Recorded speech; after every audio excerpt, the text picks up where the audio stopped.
Ikaze hano kuri Kado Studio. Uyu munsi wa none tugiye kurebera hamwe ukuntu umuntu ya downloadinga video ayikuye kuri Facebook account y'umuntu. Ndabizi neza ko abantu benshi ntabyo bazi, niyo mpamvu uyu munsi nafashe umwanya kugira ngo tubyigire hamwe. Biragufata igihe gitoya kitarenze iminota ine. Niba nawe ujya ukoresha Facebook wakenera gukuraho video bikakunanira, dore uko uzabigenza. Uraza hano kuri Facebook, warangiza ukabona video, urugero ngiyi hano murayibona ko yari video, ntabwo ndi buyikine kugira ngo copyright itamfata.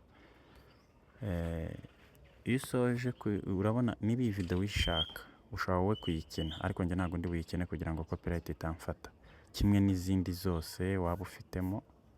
Yego, wihuse ushobora kuza kuri video, uza kuri aka kantu ko kusharinga, murakabona kano.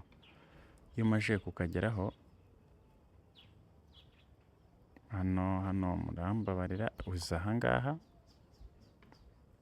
urabona hano baguhaye code, murayibona hano ni link. Iyi link ukora hano kuri copy.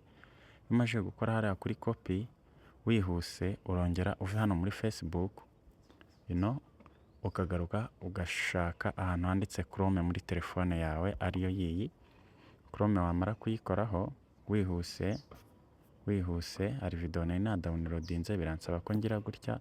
Chrome iyo wayigezeho, ndi kugira ngo mbikwereke neza tutagendeye ku byo njye nari mfite. Chrome izakuzana hano kuri search or type URL.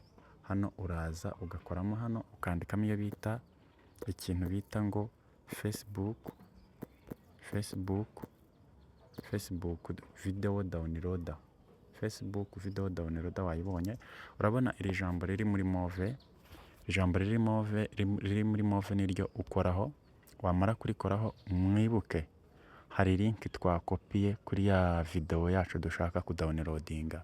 Uhita uzamo hano muri Facebook video link, ngira ngo urabibona, ugakoraho gutya, ugakora kuri paste. Iyi ni ya link ya video iriho wa mukobwa twashatse kugira gute kudownloadinga.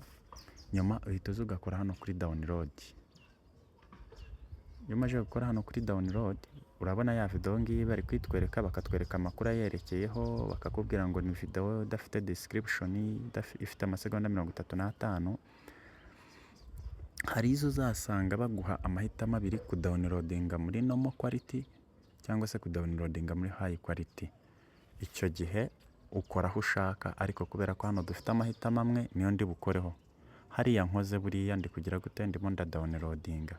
Twihuse, ibi ni ukwamamaza, ntabwo bitureba. Ukora kuri kariya kantu ko gukuba, murabona ko video yanjye ndi kuyidownloadinga. Hano video yanjye igizite irarangiye. Iyo irangiye rero uba ushobora kuza ukaza kuyirebera hano hehe muri file manager.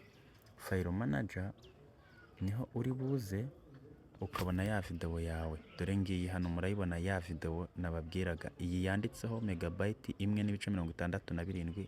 Murabona ko handitseho ijambo just now, bivuga ngo ni ya none. Ntabwo nayikina kubera ko nyikinnye copyright ishobora kugira gute kumfata. Niba aka kantu kagufashije, kagerageza kuri telefone yawe, nigakunda ugaruka hano kuri Kado Studio utange subscribe. Urakoze cyane, Imana ikomeze ibahe umugisha kubwo kubana nanjye. Ciao ciao.